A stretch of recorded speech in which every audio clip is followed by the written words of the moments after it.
We're Bat Minute 89.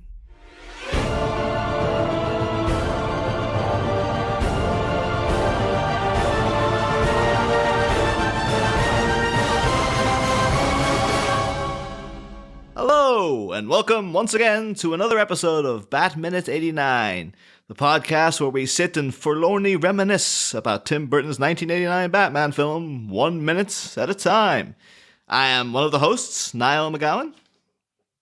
I am another one of the hosts, John Parker. And once again, today on this Wednesday episode, we're joined from Pele Media by Brady Crane. Hey, thanks so much for having me on. Happy to be back. Oh, very happy to have you. Again, a scene though in the Zencaster, you have to show people how the sausage is made. But because you did have up initially Bruce Crane, I was like, yeah. But now it's just Brady. It's just like, oh, well. Yeah. Oh, let down. Well, it didn't get quite the laugh I thought it would, and understandably so. It wasn't funny. So I said, loved we'll it. just go with my name. I thought it was great. I approve. Okay, awesome. But today we're here to talk about minute 86 of Tim Burton's Batman. Minute 86 begins with the Joker beginning to announce his plans for the city, and it ends 1 minute later with Bruce sitting looking at something. So, yep. While wearing dad jeans.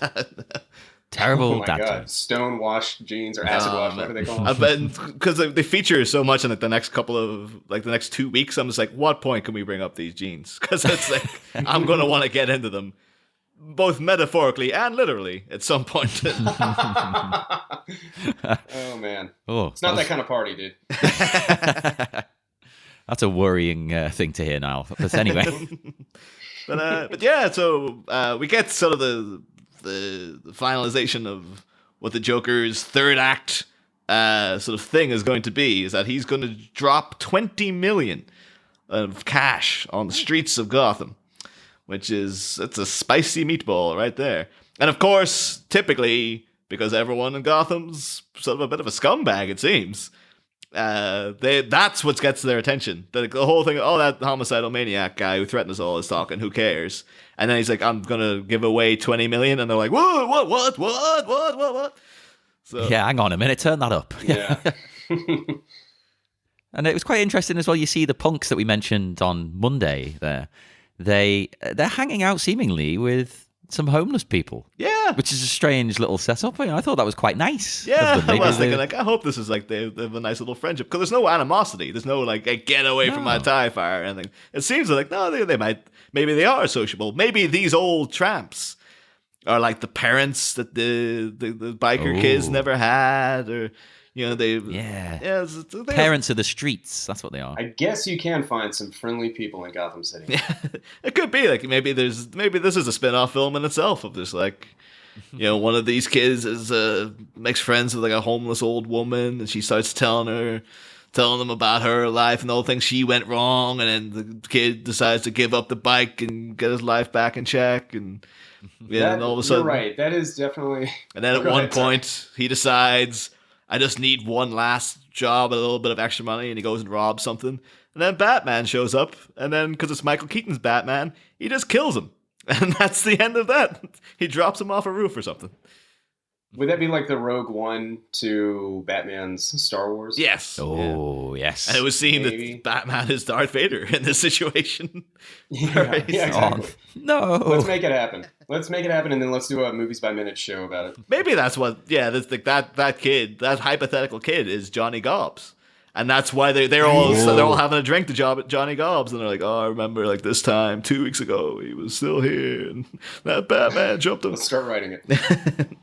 Of course, because later on in this very minute, the Joker talks about the person who's brought real terror to Gotham, and he's talking about Batman. I'm sure these people, if that were the case, they're getting bored with this idea.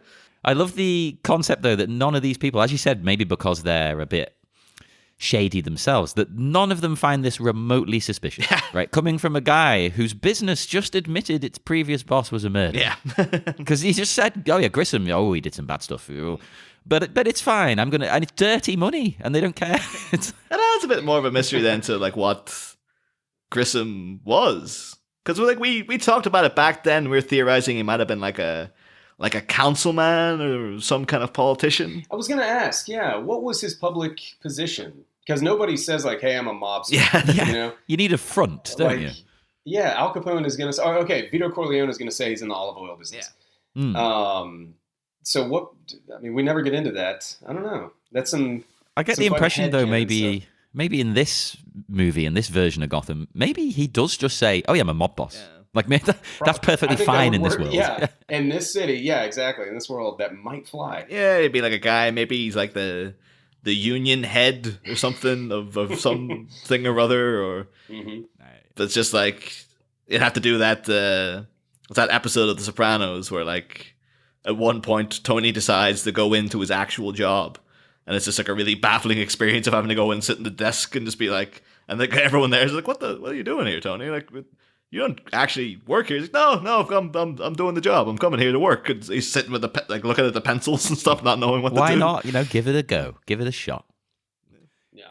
But I think as far as we know, like Grissom was like CEO of like legitimate businessman industries or something. Like it's legitimate business. Businessman Industries LLC. That's a fantastic name. We should have called our podcast production company that now. The police as well, you see them again. Obviously they also take notice, and it made me think about last minute, Brady. You said about how the police are there drinking, which is a bit strange, and then you see here as well they're playing cards, which I also thought was a little bit maybe we are meant to think these guys are kind of shady, because I assume if they're playing cards they're probably gambling.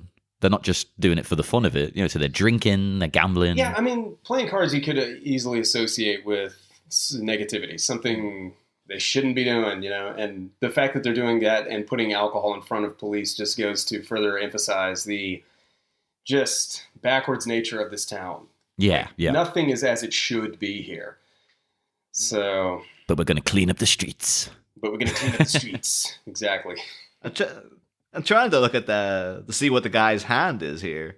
Just to see, like, what's he got? Although I do note he has got, and I'm sure it was a deliberate thing, he seems to have, at the one closest to the camera, seems to be a jack. So I think that might have been a little like, you're playing cards, you got to have a joker card in there if a guy's playing cards. I didn't notice that, actually. I've even got it frozen in front of me, and I can't quite make it out. And I know so little about, I'm just going to assume it's poker, just because. I don't know the different hands. I have no clue. All I can play is blackjack. That's it, because it's the simplest game in the world. I think I can play Go Fish. Yeah. And that might be it. And Uno. Oh, at least it's not just me then. Yeah, so we see some bats hanging in the cave here, and that might be the only time that bats are, unless I'm totally missing something huge here, a big part in this movie. Because we don't see his bat encounter as a child here. All we know is that his parents died. So, and you guys actually made mention on an earlier episode that was really cool. I really got into it, and it was that he is choosing this outfit, this persona, this Batman thing, because it kind of fits in with previous, I don't want to call them vigilantes, but doers of good who were kind of following their own rules, their own guidelines. It's like, say, the samurai, for example. And they also have like the King of the Wicker People who was in there. And he's just sort of like admiring all that. That's why he clearly has a reverence for these things and showcases them in his mansion. And does he kind of see himself in line with all of that? Is that where the Batman thing comes from, and not a horrible experience he had with bats that he's going to try and inflict on other people? Yeah, I would say so, definitely. Like I get the impression that whole bat experience is nothing to do with this guy. That's the vibe I get from these movies anyway. I mean, it doesn't really go into any detail on the issue, though, does it? And does it in any of them? No. Off the top of my head, no. Maybe Batman Forever. And then, of course, there was a deleted scene where he's like making out with a bat or whatever it is. Yeah, he's like face to face with. Yeah, I think of Batman Forever. There's that deleted scene where he's next to the huge big bat in his face. And then there's I think he does have in the film, they do talk about when he falls into the thing with that red book. And there's like a bat coming towards him. But then that's getting into the whole territory of like, do you consider Val Kilmer's Batman is this same guy, or is that a different universe entirely? Is Pierce Brosnan's James Bond the same as Daniel Craig, that whole thing? Oh my God, that's opening a whole can of worms. Yeah. Let's stay away from that, but I don't know, I really, had never really thought about it until you guys mentioned that. Whenever Knox and Vicky are just kind of strolling through, his arsenal, or not arsenal, but the room where he's got all the outfits. Oh, the armory. Yeah. Armory, yeah, there it is. So, I don't know, man. That might have been like a little much for this movie, is the whole thing with the bats. And maybe not. I don't know. I could visually imagine Tim Burton loving that, though. Like, you could, yeah. The way he would do it would be creepy and cool at the same time. It would work in a Tim Burton film. Putting it in this particular movie, I don't know if it would work, if it would fit. It would seem a bit strange. And, one of the things I love about The Dark Knight is that they say the Joker has chosen his look, and they just wrap it up very quickly. It's his war paint. And this movie never really says why the Joker would have gone with the clown thing, which it doesn't have to at all. The guy's crazy. He can do what he wants. No. Yeah, in fact, that would probably been pretty stupid for him to sit there and explain why he chose that guise. But, I don't know. I kind of like the fact that... Did you ever hear that this came out like I think a couple of years back, and Adam West came out with something in like an interview where he had rationalized in the 60s show why the Joker was the way he was, because he's like, oh, back then you didn't have this, he fell into a bunch of chemicals, all this stuff. It was just like you didn't know who the Joker was and why it was that way.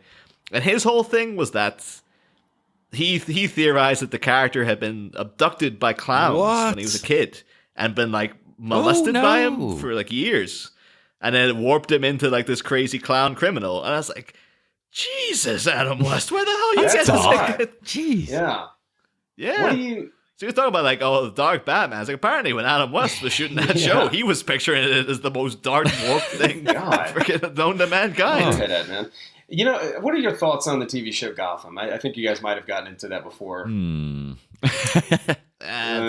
I think it's more limited because after episode 3, I was out. So not the biggest fan. I think I got a couple more in. It's not the worst thing I've ever seen. Don't get me wrong, but it wasn't for me. It wasn't my Batman. I did definitely enjoy some things about it. I think the young Bruce Wayne and Alfred story was kind of cool, but as its own thing. But there was some stuff like the backstory, say for the Joker, was just. I'll be real diplomatic with it and say it just wasn't for me. Yeah. No, I feel it. It was something new.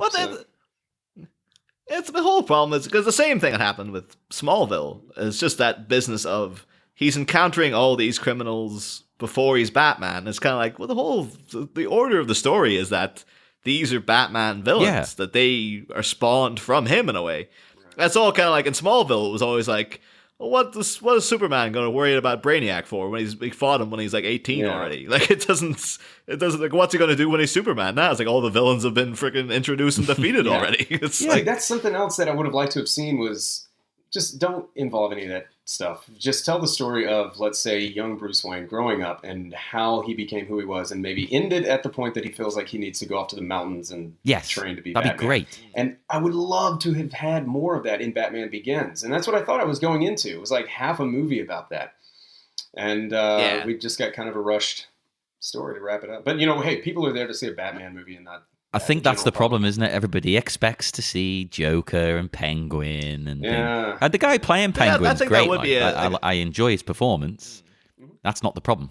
And even like the basics thing they got down there, like even the way that show starts off. If you were just doing a show about, say, like a really intricate mob drama, where it was about Jim Gordon taking on like Sal Maroni. And it was they really went into depth. It was like Sopranos level character development for Maroni, where you really felt for this guy and stuff at the end. You understood him as a character. And maybe Oswald Cobblepot was there at the side. That would have been great. And then maybe they said, like, well, maybe twice a season you're allowed to allude to a Batman. Yeah, that's what I thought we were getting. And that's it. The rest of it has to be played as straight as just a mob drama. Right. That would have been amazing. Yeah. But instead we got a comic book on TV, which is not what I think we were told we were going to get. Yeah, that's the problem. It's like, they started off with that, and it's like, it's Gordon and Bullock and put in meat hooks by gangsters. And the next episode is like, there's a guy attaching balloons to people, and they float up into the sky. The tonal shifts were very peculiar. I'm really glad that these are the problems we face in our everyday life. Like, we got it pretty easy if we can sit around and complain about how a TV show didn't go the way we thought it would. Exactly. Hang on. But with regard to this, Oh, it won't play the Batman sound effect. It's not working. With regard to the minute, we need to get back. Yeah. That'll do, won't it? That'll be fine. Because we didn't mention, of course, but Mayor Borg, he says he won't discuss any deals, which is a weird thing to say because Joker hasn't actually offered a deal, really, other than, let's not fight. Yeah. Okay, cool. There's a really good line from the original script that they cut out here, because this Joker's presentation is supposed to be a bit more sinister instead of like, hey, it's your Uncle Joker. I think the mayor actually asked him, like what do you want? What are your demands? And the Joker's just like, demands? And all the kind of craziness, I haven't actually thought up any demands. I'm just doing this for fun. And it's like, oh, that's a real Joker thing to be like, no, I don't want anything. I'm here to mess with you. I don't care about it. You can't give me anything. Like, I don't want it. I love that. I've got time for that. It's brilliant. Now he quickly gets rid of Mayor Borg's transmission. He has no time for him anymore. Just swipes him away as if he's using an Xbox Kinect. He's somehow invented that. And then he says he's also going to provide entertainment for the parade with, as he puts it, the big dukeroo. Which, if he didn't then do a little boxing stance when he said that, I would have been very confused about what the hell he was talking about. What was he talking about? Because I looked into it and I just couldn't find it. Well, I've never heard that term. But yeah, I think he's made it up. He makes a lot of these things up. But it means like the big fight. Like they're gonna fight. Yeah, so he does a little boxing thing because it's duking it out. Put up your dukes, that kind of thing. But I don't think anyone has ever said dukeroo. No. Unless they're referencing this movie and they still don't know what the hell they're talking about. They just kind of, define it in whatever context they're using it in. Yes, basically. So he's going to fight Batman. Because as you said earlier, Nyla, he says Batman's brought real terror to Gotham. But, I mean, he's pretty much only brought terror to people who need to be terrorized. But if you believe the press, That's kind of like, how's he going to spin that? It's like, well, what terror? You were the guy on TV going, hey, I'm poisoning all your products. What's Batman done? Like, the only real terror he's brought is his part in creating you. Yeah. Like that's his thing. So I don't know. Maybe that's why he cuts off. It's just like, hey, I'm not going to explain what I mean, but I'm just saying, hey, think about it. He brought the real terror, and then some idiots out there will be like, he's right. Yeah, it was Batman this whole time. Yeah, I don't know how, but it was. I'm just going to take it like that. I will say as well, one bit, minor note of just like when he does swipe the mayor and stuff away. I love that because it kind of swipes him, and then he kind of really forces it at the end of just like it's kind of like the final shove of the door shut. And it's just like, what? How tech savvy are these goons he's got? That like, one, he can hack into this broadcast, but then he's also got like a little wipe mechanism where he can, and it's all set up so perfectly that he can do this exact stuff. It's like, how I don't understand the technology. It's right. Like, he's somehow found professionals in each department here. He's got some guys who know how, or just tech-savvy guys who know how to completely pirate a live television transmission. He's also got seamstresses who can make these outfits for his goons just perfectly. Overnight. Graphic designers. Yeah, overnight, exactly. He's got it all. So maybe he is a guy with a plan. Yeah, maybe. We're flip-flopping now. 1 minute he hasn't got a plan. My bad. So another thing, this is actually my favorite minute in the movie. I'm really glad I got this one. Oh. Because this film that calls itself a dark movie, a dark interpretation of the characters and all this, is pretty dark, but it's still got a certain lightness to it until one moment right here, 1 second in the movie when Jack says, I have taken off my makeup. Let's see if you can take off yours, which is such a kick-ass line. Oh, I love it. The score kicks in, and there's that piano that starts hitting, and Michael Keaton leans forward and just turns the TV on pause. And that's when this movie really gets truly dark, I think, and truly personal. Ooh, and it's in that. I think it's in that. It's that turn right there is when this movie actually can start calling itself truly dark. And just the expression on Keaton's face and how just serious that music is, and what he's just said. Nicholson has just said. It's very difficult to hate the Joker in The Dark Knight. I hate to keep going back to this, but it's difficult to hate him. Yeah. But it's kind of easy with Jack Nicholson's because Jack Nicholson is smarmy. And he's really sarcastic. Like a little slime ball. He's a little slime ball. He's just that little like rich kid you just wanted to beat up in grade school. You know? Even that line too is very telling in that it's the meaning behind it for us, the audience, is that he's out here presenting himself as like, look, hey, I'm not such a bad guy. Yet from that line alone, him saying like, oh, I've taken off my makeup. But we as the audience know he's still lying because he isn't wearing makeup. He's wearing makeup in this broadcast to cover up what he actually looks like. So it's like, oh, he's still lying. He's still an untrustworthy piece of crap, basically. But it's just like, it's very coded there. Like, oh, it's within his whole like, hey, I'm been open and honest with you. Even in saying I'm open and honest, he's still lying about it. Right, and the only person who's gonna know is the person he's speaking directly to. Yeah. So he's still saying like, hey, all these people you love to save and fight for, I'm gonna gas tonight at midnight. After I'm telling them I'm gonna be helping them with money and all this stuff, and there's nothing you can do about it. So I'll see you at the big dukeroo. Let's do this. Well, you're right as well, because it's like, being broadcast to everybody, but at the same time, it's really personal. It's direct. He's speaking to Batman.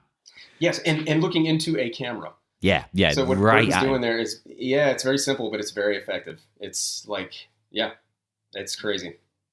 I do. It's the unfortunate thing for the Joker. Much like a bad photograph, the moment that Bruce pauses, the split second he's got his eyes closed. I know.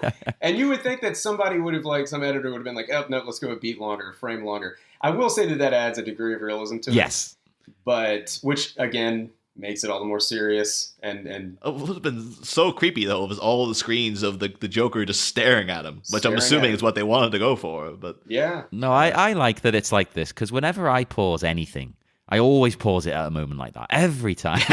Yeah, I think that shot though, the wave of monitors, is one of the few visual references directly tied to a comic, because I think that's from at the beginning of The Killing Joke. There's a bit where Batman's kind of mulling over who the Joker is, and he's got all these screens filled up with just the Joker's face staring at him. It's all just like identity unknown and all this kind of stuff. Which is quite apt, though, because in this scene, is in a kind of flip of that. It's kind of like it's mirroring that visual, but within the next couple of minutes, we're going to find out exactly who the Joker was, like more about his identity. So it's kind of like the flip flop of that same coin, that kind of thing. But yeah, and you could say, even though at this moment neither one knows, he doesn't know that this is Bruce Wayne. And Bruce Wayne doesn't know that this is Jack Napier, but Jack is still, call him Jack, Joker, is still almost saying, like, if he did know that it was Bruce Wayne, his parents he killed, he's still saying, I'm right here. Yeah. Come and find me. I'm right here. I am Jack Napier. I murdered your parents in front of you. I left you alive to witness it. Deal with it, and or come out here, come at me, bro. So unfortunately, his face is manipulated just enough that Bruce Wayne isn't going to be able to tell just yet. Oh, but he might soon. Yeah, he might. Oh. I learned on Monday. Be careful how far you go into these spoilers, Brady, because it's very easy to do that. Oh God, it is. We have to restrain ourselves from just going off and talking about the entire movie every single episode. I love as well, Niall, you mentioned the bank of monitors. Yet again, Bruce is watching like 20,000 versions of the same thing. For some reason, I still don't really understand why, but he likes every angle on this. Yeah, or the same angle. The same angle that he can watch from different angles. Yeah. But whatever. It maybe he can switch them, I'm assuming. And this is easier. You can just press one button and turn the TV on or something. Yeah, that's true. He's like, well, let's see what's going on Sally Jesse Raphael over here. Oh God. was that show on in 1989? I don't think it was on in the UK as far as I'm aware. Well, yeah, okay. It was. Well, why did I choose that? It was into the 90s though, because I remember vividly growing up and that was on TV. Every day. Oh, I had no idea. Well, you're from the middle of nowhere in Ireland, Niall. I mean, come on. Oh. But where exactly in Ireland are you from? I'm from Tyrone. We're just on the border between the north and the south. So we're from a town called Strabane, which was once voted one of the top 10 worst places to live in the UK. So really? So we're out of the top 20 now, though. Apparently, all of this. Yeah. introducing things and fixing the town. We don't even have that claim to fame anymore. So. But here, as you say, Bruce, we see him looking. I think you mentioned, Brady, the look on his face. I just wrote down as a note that he looks furious. I've put fury and destiny because he looks resolute. Like he knows what he's got to do. He knows what must be done, and that they're finally gonna have to have another showdown, basically, possibly to the death. Yeah. It's a no turning back situation. And he doesn't. I don't think he gets quite enough credit as a Bruce Wayne or a Batman. I think Michael Keaton is just such a good actor, and for my money, he's the best. Bruce Wayne, and everything he's doing is just so subtle. Yeah, and you really read in his face like this. There's no turning back. I know, like you said, resolute. I know exactly what it is I have to do now. Yeah. And it's all in just one very subtle expression. So I agree, because before doing this show, I would have said what I've heard a lot of people say actually is that he's really good at Batman, but he doesn't do a lot as Bruce Wayne. And that's probably what I would have said. Like, his Bruce is, yeah. But now going through the show minute by minute, going through the whole movie, I've completely changed my mind on that. Completely. I'm loving this Bruce Wayne because it's so different to any future version. Yeah. It's him. It captures the vibe of this film perfectly. It's great. You said in a recent episode, I'm sorry, I don't remember exactly which one of you it was, but that he is Batman all the time. It's never Bruce Wayne, and he's going to put off plans with Vicky. He's going to run from that human connection. And everything that he is just Batman. He's a recluse. He stays inside because he doesn't want the public image. He doesn't want everything that Christian Bale's Bruce Wayne thought he had to offer. Yeah. And I don't know, man. There's good interpretations out there. I think Christian Bale was playing the little boy the entire trilogy. I don't think he ever grew up from the moment where Commissioner Loeb says, "Good news, son, we got him," and the camera hangs on him, and there's this look of like, well, that doesn't do it for me. That doesn't answer any questions. I need more than that. I don't think the Christian Bale Bruce Wayne ever leaves that moment right there, so to speak. But I like the fact that we don't get too much history with Michael Keaton's Bruce Wayne, and in his subtle performance, we're still able to fill in some blanks however we want to. But it's a really good performance. I think it was great that he got the part. Yeah, it's amazing stuff. And as you say, we don't get a lot of his backstory really. Because a note I've got here, stop me if I've said this before, Niall, I have a habit of forgetting. But the original draft has Knox hypothesizing like about where the money has come from for all this equipment. And he discovers that Wayne Technologies has the contract for the FBI computer systems. What? Which obviously doesn't come up in this because, again, there's very little backstory at all. But it kind of explains to us, because we've asked multiple times, each other, like, where's he getting all of this? Because you don't know what his business is. So it turns out in this version, if you look into it in the draft anyway, it's an IT company that he owns, essentially, which kind of fits this character a bit more. But I'm also kind of glad it didn't explain it. I'd rather just wonder, where's it come from? Right.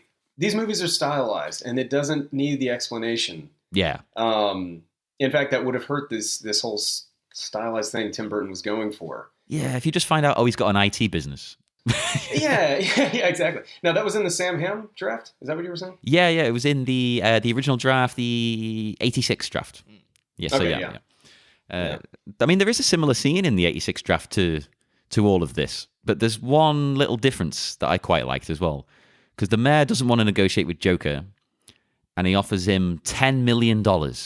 He's like, just take this and go. And Joker, he like scoffs at that, and he says, I want 10 million and one. Like, oh, that's a cool line. I like that. That's very much like something from the comic. Yeah. So I'm trying to think, because I've got something, it's not directly related to this minute, but I was like, oh, it'd be cool to bring up while Brady's here, because you focused on a Spielberg movie yourself. But I know, because you said you have to go with like at 10. But, well, it'll be 10 for us, so I don't know if we want to push into the over the time or anything. Actually, my plans changed a few minutes ago, so you got me as long as you need. Oh, okay. Yeah. But, because it was, well, I might leave it until, like, has anyone got any notes on this minute in particular they want to That's it for me. Yeah, I'm tapped out. So just thought, because, Brady, you did the Jurassic Park Minute. And so obviously know a fair bit about Steven Spielberg. And it's one of these things of like, I've been waiting to see, like, when can we bring up this little tidbit? It's just like this, and then it's like, well, who more appropriate to mention it to, I guess. But apparently, way back when, Spielberg has said that he was interested in doing a Batman film. And apparently... I did not know that. Yeah, and apparently he had a cast list in mind. Allegedly, anyway. This is the sources here, like, I'm going to have to go ring up Steve himself to see if this is definitely true. Because some of it's a bit like, what? Yeah, apparently wanted Dennis Quaid for Batman, which I can kind of see. That's fair enough. Okay. Yeah. Gina Davis is Silver St. Cloud, which was like, all right, yeah, fair enough. Yeah, why not? Dustin Hoffman as the Penguin. Fair enough. I can kind of see that too, yeah. I can see that, yeah. And then Harrison Ford as the Joker. Oh, no. What? It's just like, I don't know what the hell you were on back then, Steve. Jesus, no. I would love to see a man-up of that. Like, where, people take different actors and... Yeah. Or someone... Like, there's one of Christopher Eccleston, who some people wanted to see play the Joker, and someone did a really good man-up of that. I could picture him as the Joker, I think. Yeah. But that's crazy. I know Spielberg was offered Superman before Richard Donner took it. But I did not know that. Yeah. That is crazy. No, I'm not on board with Harrison Ford doing that. I want Harrison Ford in a Batman film, just not playing Harrison that Ford part. as Batman. There you go. Like, that makes sense to me. I can see him as Commissioner Gordon, maybe. Yeah, but, Gordon. Yeah. What's interesting? You mentioned. Well, I'm sorry. Go ahead. Oh no, there's just there was a few more people lined up. Talking about Commissioner Gordon. Burt Reynolds is Gordon. That's fair enough. I can see that. Okay. John Pertwee is Alfred. Makes sense. Sean Pertwee now, of course, plays Alfred in Gotham. Kidding. Yeah. And he is good in Gotham, actually. I love his Alfred. And then actually, two then are just like, it's complete yin and yang in terms of like, oh, and what? Is Martin Sheen is Harvey Dent. Get that? Sounds fair enough. Cool. Okay. And then Richard Dreyfuss as Rupert Thorne. And like, Richard Dreyfuss is a mob boss? You crazy? It's like, no. So don't patronize me. No, that is what it would sound like. That's horrible. I don't. That Batman. Dude, that is crazy. Really grinding my gears. Let me tell you. Yeah. But now I kind of do want to see it just for the fun. It's the only time I can remember Richard Dreyfuss being intimidating is in Jaws, when they're messing about with the air tanks. He does that, damn it, Martin. And it's like the only time we're like, ooh, Richard Dreyfuss actually shouted for a second. I was like, I'm not used to this. It's weird. Yeah. Have you ever heard about the big prank that was pulled where some guy was writing a book because he had just found notes from Orson Welles about Orson Welles' failed attempt at making a Batman movie back in the 40s. You ever heard about this? Oh, yeah. We've come across it. We've not gone in depth with it, but we've come across it, yeah. Well, and correct me if I'm wrong in any of this, but he had like a whole dream cast lined up. He was going to make this awesome Batman movie, starring himself, of course. Of course. But then Harvey Dent, he had like an actor in mind for that, and somebody was like, wait a minute, Harvey Dent wasn't, introduced into the comics by the time this whole thing was being laid out. And then boom, it was all a big April Fool's joke or something. It was interesting. I would have loved to have seen Orson Welles take on Batman, but... Oh, yeah, I think it probably would have... it would have been good, just in a very different way. Yeah. It would have been nothing like the Batman we know now, but it would have been interesting, to say the least. A pudgy-faced Batman. Yeah, that would take a lot to wrap my head around, I'll be honest. Yeah, Orson Welles in a Batman cowl. Even like the... you're saying like Spielberg was offered Superman. It's like, I can imagine Spielberg doing Superman because he's... Oh, yeah. But Batman's a bit more like, I don't know if he's got the... Maybe because before that would have predated this film, so they weren't thinking like, oh, dark and gothic. Maybe they were thinking like, oh, I'll make a fun adventure movie.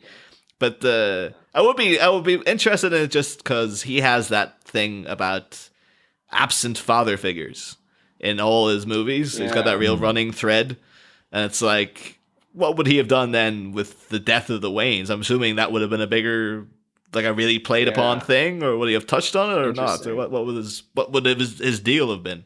Of like, if my dad was only here, I wouldn't have become Batman, or like what would the angle have been? Yeah.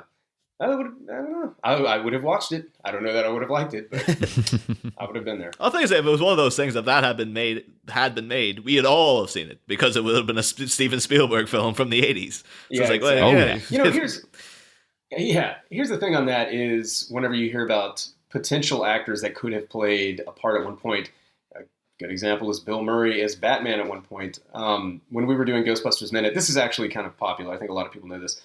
John Belushi was going to play the Bill Murray part at first. Yes. And a lot of people know that Tom Selleck was originally cast as Indiana Jones, which in this day we can kind of look back and see as laughable, I guess. But you never know. You never know. And who knows if Harrison Ford might have turned in some crazy, awesome performance as the Joker. Yeah. It's possible. So I love hearing stuff like that, like a potential casting that never went through and what it may have ended up being. I could picture him more, though, as, like, say, you could maybe put him as Two-Face, because I always think he's not, I think maybe just because they're both regarded as quite miserable, but he's a bit like Tommy Lee Jones. So, yeah. He could play it a bit like Tommy did. I mean, yeah, if you take, like, the subtlety of some of the moments where Indiana Jones is being just really quiet, and he's got this dark demeanor, and then parts where Harrison Ford as Han Solo is just off the wall goofy, and mix those two, maybe could work. It might be. Again, I would watch it in a heartbeat. If that happened, I'd be like, I'm there. Yeah, but, yeah. But it's just it's even imagining though, like the on-set attitude, because Harrison sort of like scoffed a bit at the script, the Star Wars and stuff, and he's probably rolling his eyes at a lot of this Force stuff and all that kind of thing. So you imagine him being come on like, right, so you got a gun, but then you go to shoot someone, but a bang comes out instead, and hey, there's a big parade with like you're on top of a giant cake and there's big balloons and stuff, and you can imagine him being really like, all right, yeah, exactly. We're doing this.